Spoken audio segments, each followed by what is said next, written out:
¿Podrán nuevos descubrimientos revelar la causa real detrás de una de las catástrofes más impresionantes en los Grandes Lagos? ¿El hundimiento del SS Fitzgerald? Las olas más grandes medían hasta la misma hora en la que estuvo ahí. ¿Podrá una nueva información divulgada explicar el misterioso encuentro entre la Marina de los Estados Unidos y una nave submarina no identificada? La ciencia que tenemos no puede explicarlo, es desconcertante. Eso es imposible. ¿Y qué hace que esta famosa zona de buceo en Egipto sea una de las más letales del mundo? 200 muertes en un solo sitio de buceo es demasiado. Solo superado por el Everest en cuanto a peligrosidad.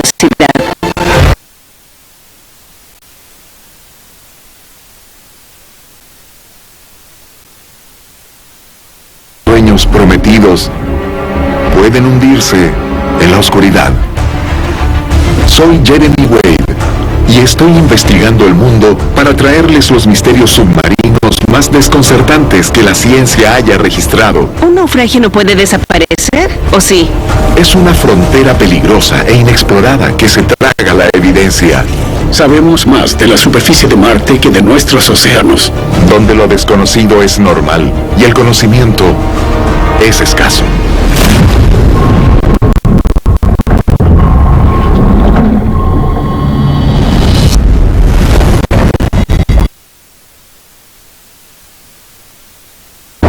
He estado en embarcaciones que de pronto han quedado atrapadas en tormentas. Hay pocas cosas tan aterradoras como el poder devastador del viento, el agua y las grandes. En 1975, un desastre marítimo devastador sacudió al mundo y los expertos siguen desconcertados hasta el día de hoy. ¿Podrá una nueva investigación de hidrodinámica decirnos de una vez por todas qué le ocurrió al SS Edmund Fitzgerald? 9 de noviembre 1975. El SS Edmund Fitzgerald zarpa en su viaje de rutina de 5 días por el lago Superior.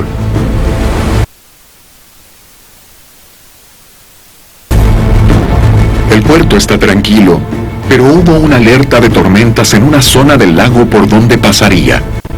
Eran condiciones climáticas peligrosas para embarcaciones pequeñas, pero para un barco como el Fitzgerald no había nada de qué preocuparse. El barco es apodado el Poderoso Fitz. Medía más de 213 metros de largo. Era monstruoso y fue construido para lidiar con climas extremos. Contaba con uno de los capitanes más experimentados, Ernest McSorley, quien había navegado los Grandes Lagos durante gran parte de su vida. Es famoso por su experiencia en lagos. No te nombran capitán de uno de los barcos más grandes que existen si no eres el mejor. Su reputación era excelente. Después de 44 años en los Grandes Lagos, McSorley tenía planeado jubilarse pronto.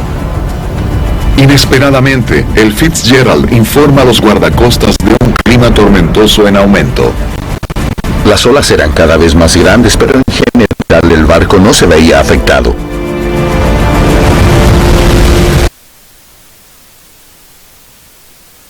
Comunica con un barco que viajaba pocos kilómetros más atrás. McSorley informa que el Fitzgerald sufrió daños y le pide al otro barco que los escolten hasta llegar al puerto más cercano. Él solicitó que el otro barco lo siguiera. Eso significa que el capitán quería contar con ayuda en caso de tener que dejar la embarcación a la deriva. Las olas eran tan altas que interferían con el sistema de radares de la nave. McSorley vuelve a llamar al barco que los escoltaba. Las comunicaciones evidencian que el capitán estaba preocupado. Se trataba de una tormenta intensa, había mucho oleaje, pero también sentía que podían continuar. Ellos dijeron que todo iba bien, que el barco se movía como por inercia. Pero nunca más se supo algo de ellos. A las 7:15 p.m., A solo 27 kilómetros de una costa en calma, el Fitzgerald desaparece del radar del otro barco. Intentan llamarlos por radio.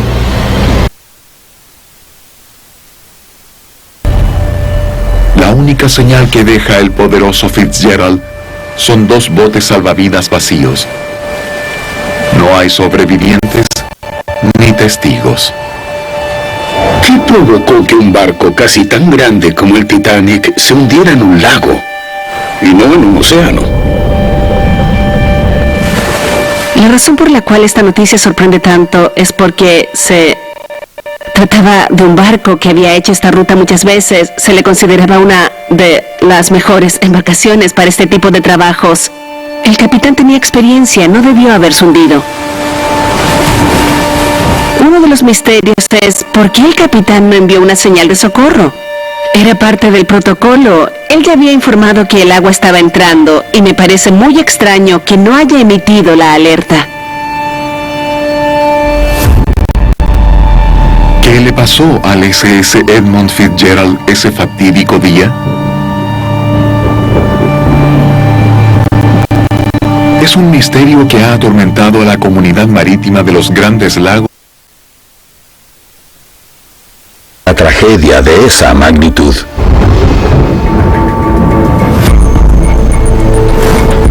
El lago Superior es el más extenso de los 5 grandes lagos.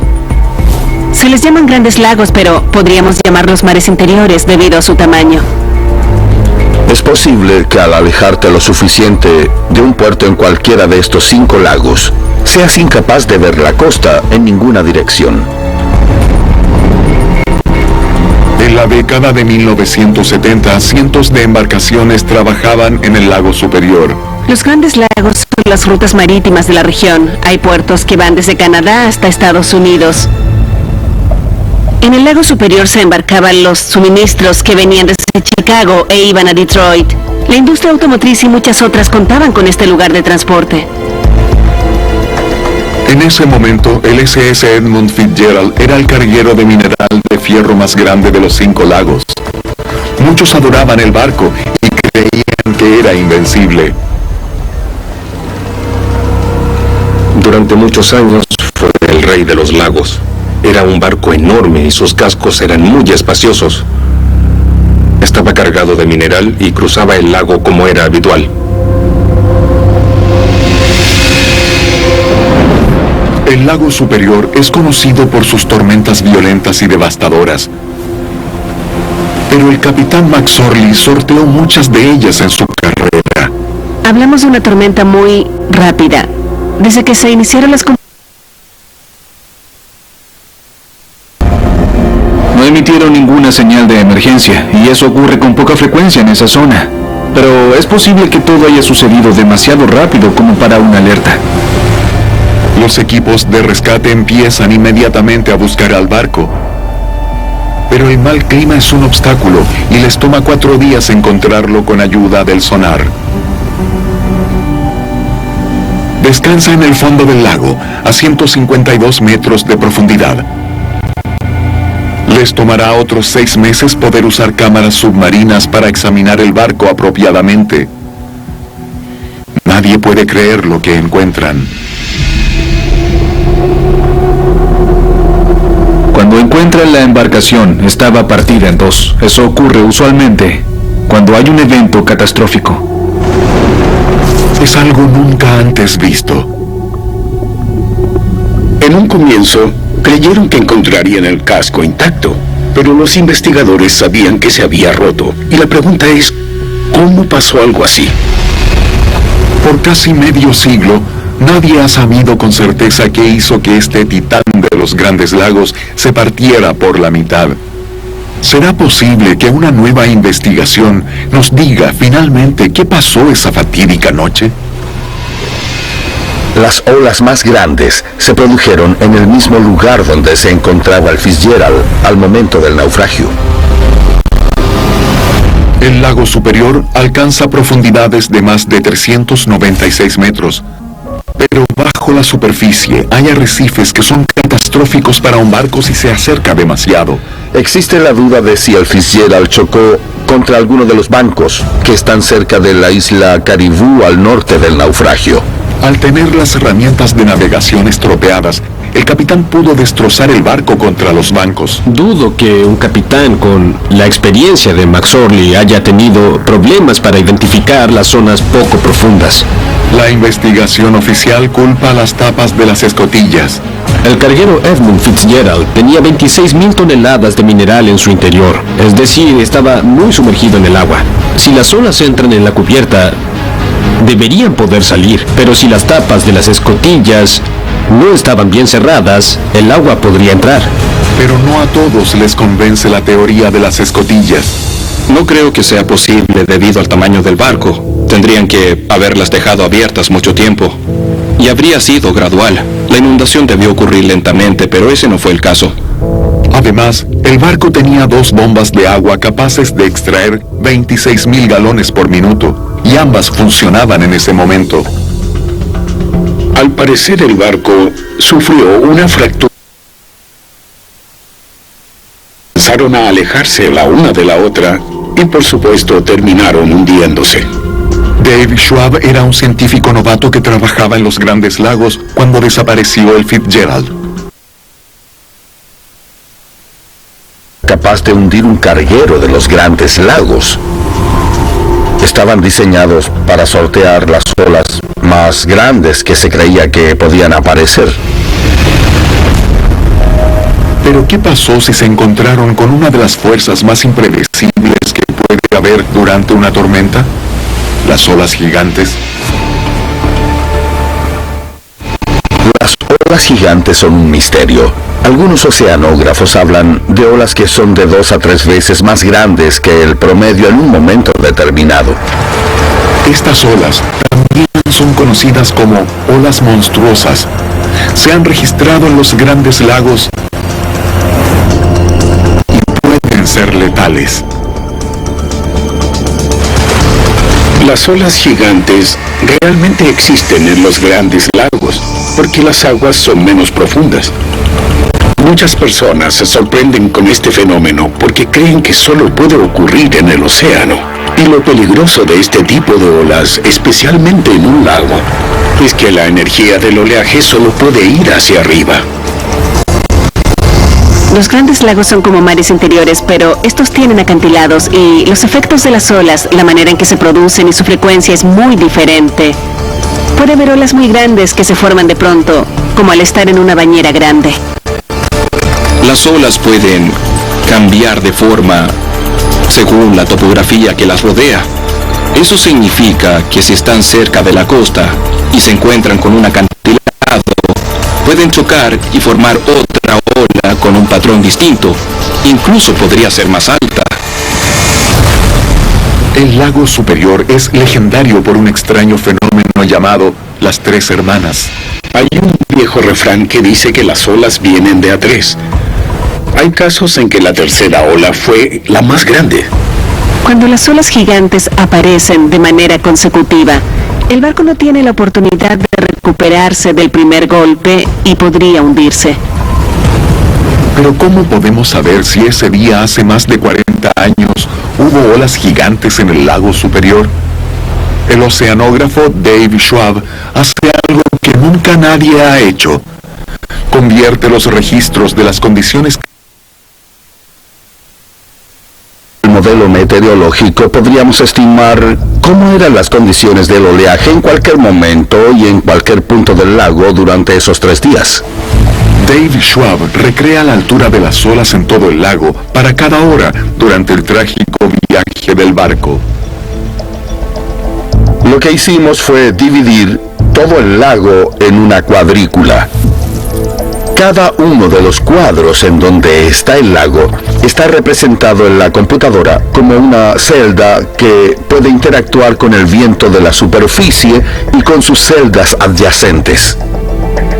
¿Podrá este mapa de la dinámica del agua llevarnos a entender qué pasó esa trágica noche? El modelo de oleaje predijo que en ese momento las olas probablemente alcanzarían los 9 metros de altura y se produjeron en el mismo lugar donde se encontraba el Fitzgerald y a la misma hora en la que estuvo ahí. El modelo revela otra pista muy importante.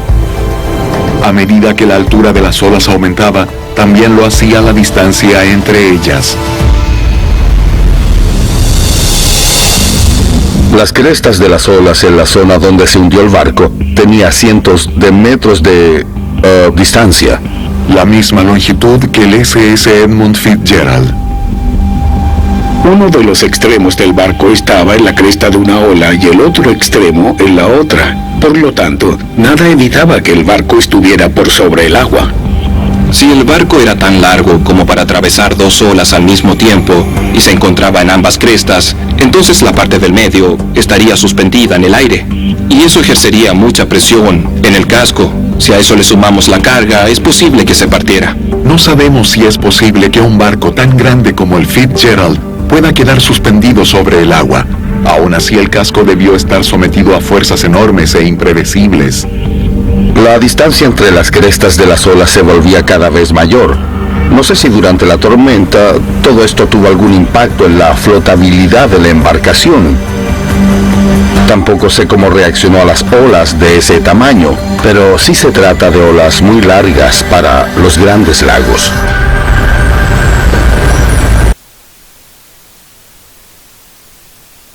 Que pudo haber causado esta horrible tragedia. Pero hasta que no se descubra más evidencia, esta sigue siendo una teoría, y generalmente las profundidades encuentran la manera de ocultar la evidencia.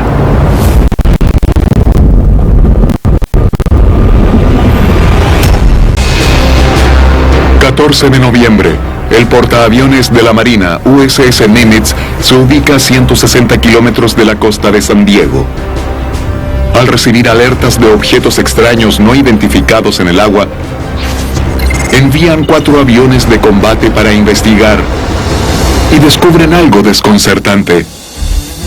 Los pilotos vieron un objeto en el agua de un tamaño similar al del Boeing 747. Estaba justo en la superficie y parecía como si el agua estuviera hirviendo o agitándose. Que la Marina vea un objeto irreconocible es muy extraño. Y que se comportara de esa manera lo hacía aún más misterioso. Luego el piloto ve algo realmente inverosímil. Primero el piloto vio un objeto grande en el agua, pero de pronto apareció otro más pequeño, de unos 12 metros. Este se acercó y luego se alejó volando a toda velocidad. La nave más pequeña empezó a moverse de manera errática, como si estuviera analizándolo. Luego el objeto grande desaparece en las profundidades, sin dejar rastro. Estamos en presencia de una cosa de un tamaño monstruoso que hace burbujear el agua y desaparece. La nave pequeña desaparece en el cielo y los aviones intentan perseguirla. Ellos la describen como una cápsula de 12 metros de largo, parecida a un caramelo. No tiene alas y tampoco un motor visible. Era evidente que seguían a un objeto misterioso. Luego hace un movimiento que desafía la lógica. Cae en picada y se sumerge en el agua. Ellos calcularon la velocidad con la que la nave descendió 6.000 metros de altura hasta llegar al mar, y fue solo un segundo, algo realmente absurdo. Eso es imposible. Es evidente que el objeto viajaba más rápido que la velocidad del sonido. ¿Dónde está la onda expansiva que debió generar el objeto? Además de pasar del aire a un medio líquido sin fallas catastróficas, es imposible. Lo que sucedió no parece ser posible en términos físicos. El crucero portamisiles USS Princeton también era parte del ejercicio, y su sonar capta una serie de objetos pequeños que se movían en el agua.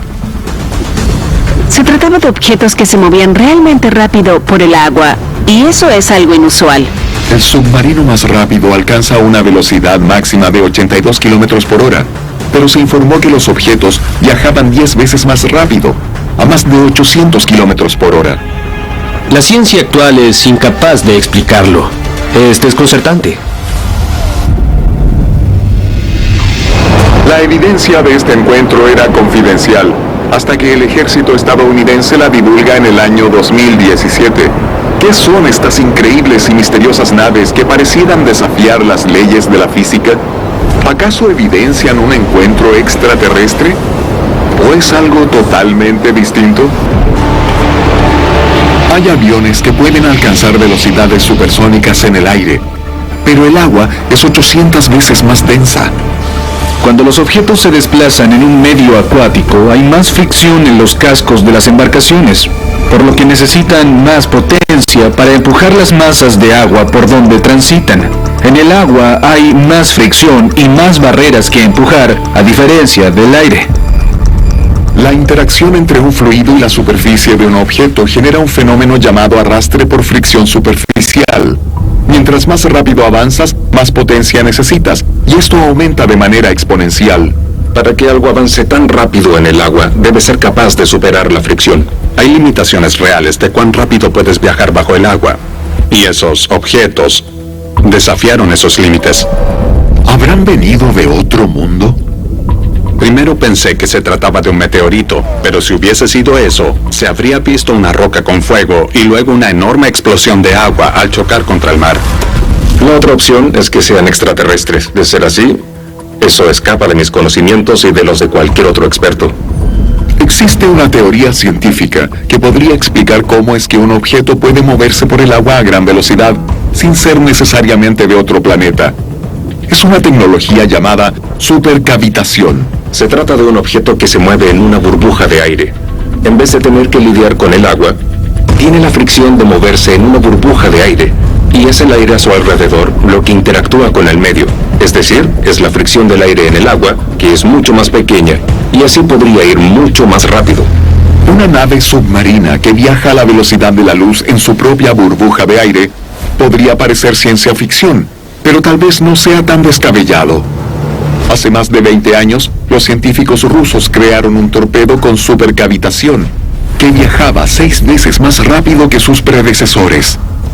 Supuestamente el torpedo Sval usa supercavitación para así poder alcanzar grandes velocidades, pero no lo han usado en combate ni ha sido verificado. Hay una nueva evidencia que sugiere que los rusos no son los únicos que trabajan en una tecnología submarina con supercavitación. Actualmente, la Marina estadounidense ha presentado varias patentes misteriosas. 3 de ellas sugieren ser de una nave submarina de alta velocidad, capaz de alcanzar este tipo de velocidades. La otra pregunta que surge es si esta patente es de algo que ya existe o habla de la dirección que ellos pretenden tomar una vez que desarrollen tecnologías a futuro. ¿Es algo que los estadounidenses estaban desarrollando y no quieren admitirlo? ¿Es algo que alguien más está fabricando? No lo sabemos, y ese es el misterio. El avistamiento del Nimitz sucede en el año 2004. Las patentes son solicitadas una década más tarde. ¿Existirá una relación entre ambos? La supercavitación nunca se ha visto, tampoco se puede demostrar, no existen pruebas, es solo una teoría que intentamos hacer realidad. Si este objeto fue construido por el hombre, se trata de una tecnología que aún no es presentada al mundo. Pero si es una tecnología ultra secreta, ¿por qué el ejército estadounidense habría de divulgar los videos y publicar las patentes? Estos avistamientos son muy escasos y desafían las leyes físicas en muchos aspectos, pero el hecho que sepamos sobre esto me parece aún más inusual. Hay algo que podría explicar esta repentina divulgación de información. También podría ser una estrategia de la Marina estadounidense para tratar de hacer que los chinos y los rusos gasten montañas de dinero en algo imposible. Tal vez se trata de una estrategia de guerra en donde uno de los lados puso a prueba al otro con tecnología nueva. Eso puede ocurrir. ¿Acaso son avistamientos extraordinarios de una tecnología futurista? ¿Evidencia de vida extraterrestre? ¿O un ejercicio para engañar al ejército? Aún no lo tenemos claro.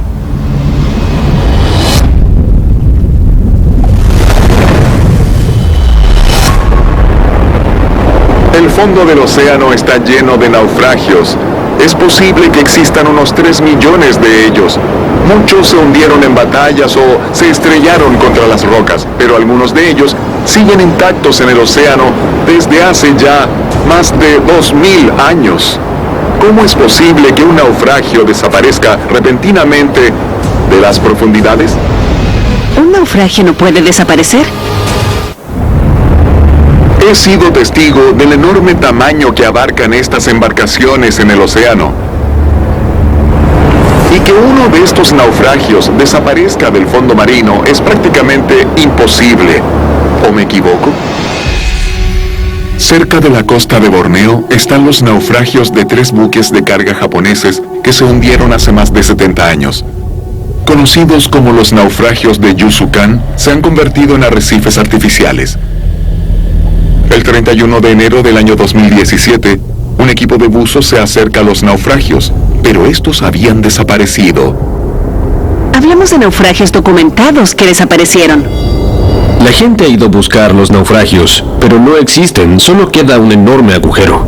En el lugar donde solían estar los barcos, ahora solo queda un inquietante vacío y unas cuantas piezas de metal oxidado. Uno imagina que quedarían piezas de los barcos, pero ir a un naufragio famoso y ver que solo hay un desnivel entre los sedimentos y ningún tipo de rastro en el lugar es muy extraño. Muchos naufragios se disuelven lentamente con el tiempo debido a la corrosión del agua salada, pero los naufragios de Yusukan desaparecieron mucho más rápido. ¿Cómo es posible? Hay varias teorías sobre lo que pudo haber sucedido. Una de las causas que se han discutido tiene que ver con la pesca comercial. Durante años, los naufragios han sido perturbados por la pesca comercial. ¿Será posible que la red de un barco pesquero haya atrapado uno de los naufragios y lo haya arrastrado por el fondo marino? Es imposible que un barco pesquero haya capturado y trasladado un enorme buque de guerra desde el fondo marino. Los océanos también tienen corrientes fuertes que viajan muy por debajo de la superficie. Las temperaturas frías y las altas concentraciones de sal hacen que sean mucho más densas que el agua que las rodea. Sabemos que hay corrientes que pueden formar depresiones en el océano y cavar y crear fosas muy profundas. Se sabe que las corrientes oceánicas arrastran restos de aviones por varios metros, pero hablamos de 3 enormes naufragios que pesaban miles de toneladas. ¿Existe otra fuerza que yace en el fondo marino capaz de mover algo así? El fondo del océano es geológicamente muy activo. En los videos de las profundidades podemos ver cosas muy extrañas. Por ejemplo, grietas de las que emanan gases. Hay terremotos y volcanes submarinos. Es solo que no podemos percibirlos. Tenemos equipos que monitorean las actividades sísmicas submarinas a lo largo del mundo, pero no hay datos asociados al lugar donde desapareció la embarcación.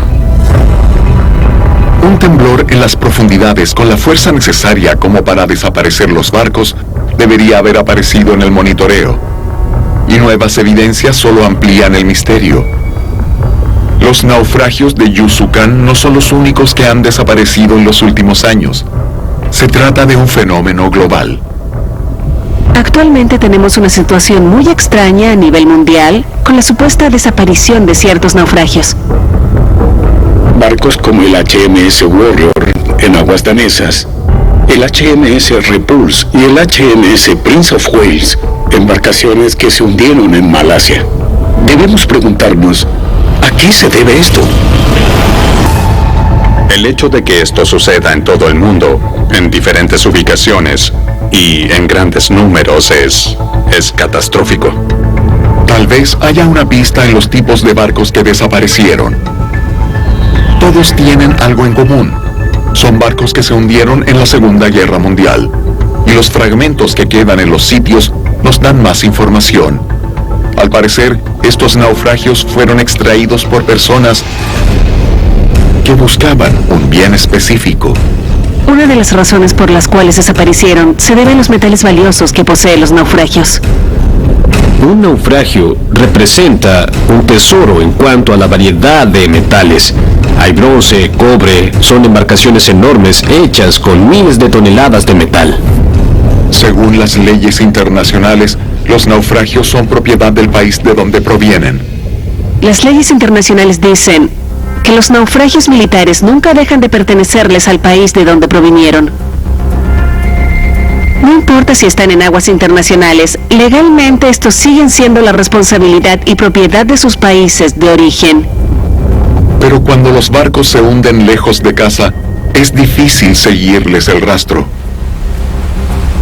Los naufragios no se encuentran dentro del territorio marítimo de Estados Unidos, tampoco en el de Inglaterra, sino que son parte del territorio de Indonesia, de la zona de Java. Entonces, ¿cómo pueden proteger los naufragios si están literalmente al otro lado del mundo?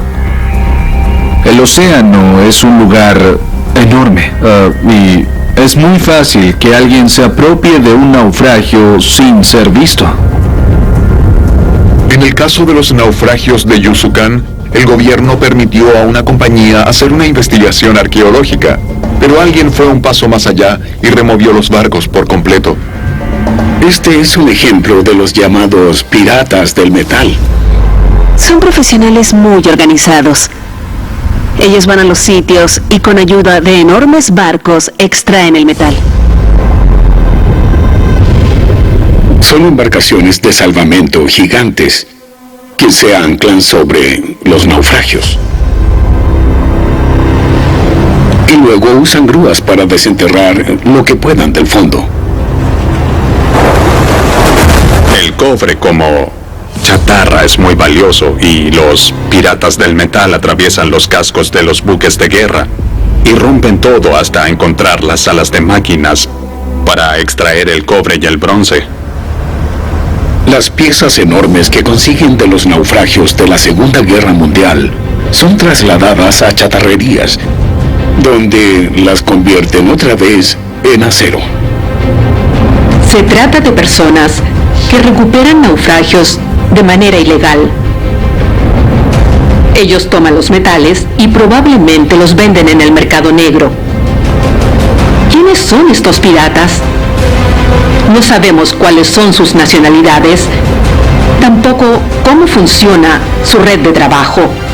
Muchos de estos naufragios contienen algo que los hace especialmente valiosos. Los barcos de la Segunda Guerra Mundial son casi los únicos lugares de donde se puede extraer un metal muy escaso. Este metal es muy valioso, principalmente porque se produjo antes de la Segunda Guerra Mundial. Es decir, tiene una característica prenuclear. Hablamos de un metal que fue producido antes de las pruebas nucleares. Las décadas que han pasado los naufragios bajo el agua los han protegido de la radiación, a diferencia del metal que se encuentra sobre la superficie. Estos metales tienen un valor de radiación menor y son muy útiles para uso médico y para ciertos aparatos tecnológicos. También son utilizados en aparatos científicos modernos, por lo que hay una alta demanda para este tipo de metal. Estos metales con poca radiación pueden producir lecturas más precisas en instrumentos sensibles, como el contador Geiger y los sensores de espacio, por lo que se venden a un precio alto. Pero la idea de que estos sitios históricos sean destruidos es aberrante para muchos. Hay naufragios de la Segunda Guerra Mundial con cadáveres ahí dentro. Este tipo de embarcaciones deberían ser consideradas tumbas submarinas sagradas. Son lugares donde murió gente. Hablamos de batallas militares. Los naufragios deberían ser honrados y respetados. ¿Podemos hacer algo? Son profesionales organizados, que cuentan con el equipo necesario. No es económico, están en alta mar con buzos comerciales. Es difícil resguardar algo que está bajo el agua en una zona tan amplia del océano. Pero con la tecnología satelital actual, si examináramos aguas cristalinas poco profundas, podríamos verlos desde el espacio. Ellos incluso pueden monitorear la superficie de los sitios y reconocer si hay movimientos extraños. Cuando mueves algo tan grande como un naufragio de fondo marino, sin duda alguna dejarás huellas de la extracción. Generalmente son penachos de sedimento que pueden detectarse de manera satelital e indicarnos si los naufragios están bajo amenaza. Los penachos mostrarían una decoloración o diferencias en el mar y podrían alertarnos que el agua ha sido perturbada. los satélites pueden ser cruciales para ayudarnos a monitorear los naufragios. Es importante recordar que son artefactos de nuestro patrimonio cultural y deben ser conservados. ¿Serán suficientes los satélites para detener el avance de estos misteriosos piratas del metal antes de que sea demasiado tarde?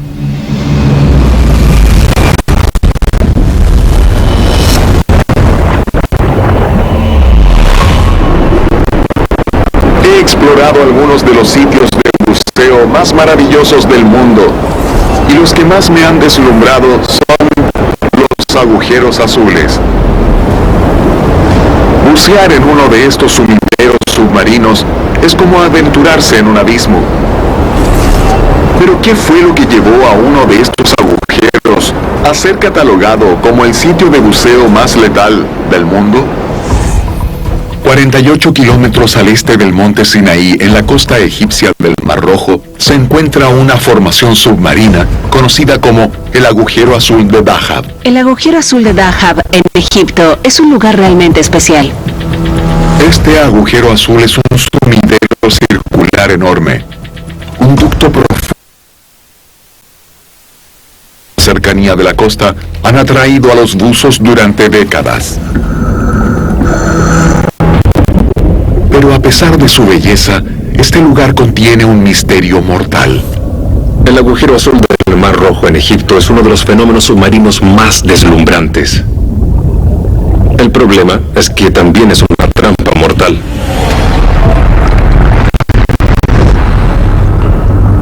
En agosto del año 2004, Andrei Nikitin, un experimentado buzo, se prepara para explorar el agujero azul de Dahab con su amigo y un guía. Él conocía los riesgos del sitio y tenía el equipamiento apropiado. Además, practicó varias veces a modo de preparación. A pesar de todo esto, no logra salir con vida. Hablamos de un buzo con experiencia. Estaba preparado y era organizado. No tiene sentido. No se trata de un incidente aislado. El agujero azul de Dahab ha cobrado las vidas de cerca de 200 buzos, El agujero azul solo es superado por el Everest en cuanto a peligrosidad. Es algo muy alarmante para un sitio de buceo tan popular como este. ¿Acaso hay algo en el fondo de este abismo submarino que atrae a los buzos para llevarlos a su muerte? A pesar de su belleza, el agujero azul es un lugar que las tribus beduinas locales evitan desde siempre, porque según la leyenda, está maldito. Hay una leyenda beduina de una joven que se ahogó mientras trataba de escapar de un matrimonio arreglado, y ahora su espíritu atormenta el lugar. Esta historia indica que algo extraño ocurre ahí desde hace mucho tiempo. ¿La maldición de la novia beduina? ¿O hay algo tangible acechando el lugar? En el océano hay muchas fuerzas invisibles que pueden matarte. El Mar Rojo alberga más de 40 tipos de tiburones, incluyendo al tiburón tigre, una de las pocas especies conocidas por atacar humanos. También tiene corrientes de aguas profundas capaces de arrastrar a un buzo hacia las profundidades. Pero considerando la evidencia, pareciera ser que ninguno de estos factores es responsable de las muertes en Dahab. ¿Podrá una nueva teoría ayudarnos a entender qué hace que este agujero azul sea tan letal? Es un lugar muy profundo. Debes tener entrenamiento y profunda. Alcanza 121 metros. Y la profundidad máxima para buceo recreativo es de 40 metros. Cuando buceas en profundidad, puedes sufrir un peligroso efecto adverso, conocido como narcosis por nitrógeno. La narcosis se produce cuando se acumulan grandes cantidades de nitrógeno en tu cuerpo y cambia la percepción de lo que te rodea. Es similar a estar ebrio. Te sientes aturdido, algo mareado, también confundido. Dicen que se parece al efecto de beber cócteles sin haber comido antes. Puede generar euforia en los buzos, a veces una sensación de pánico repentino. Suelen sentirse desorientados. No es bueno que te suceda esto si estás en profundidad.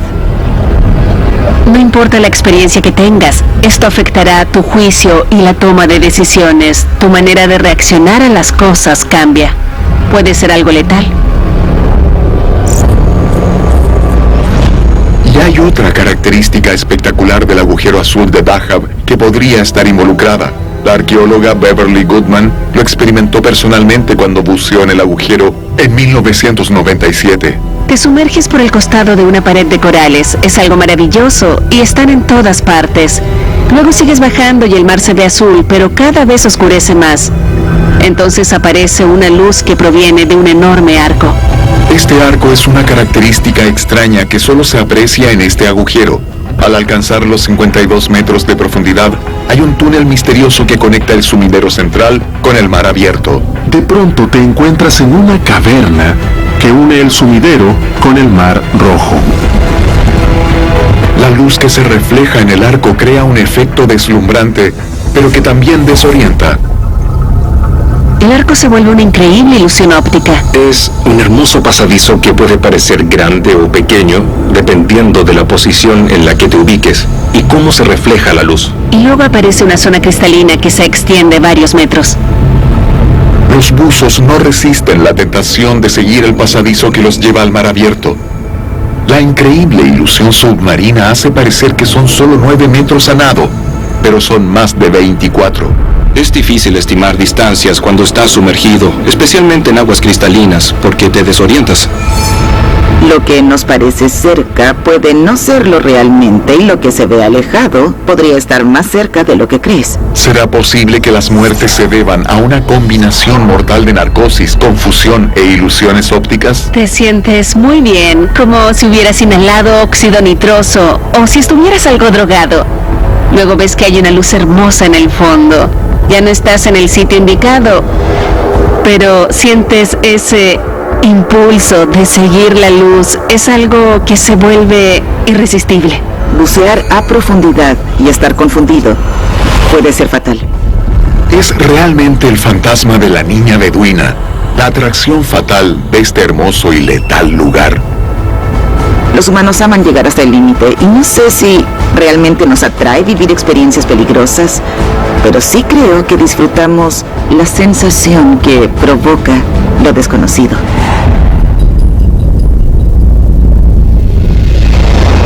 Aún nos queda mucho que aprender de este espectacular y maravilloso reino submarino.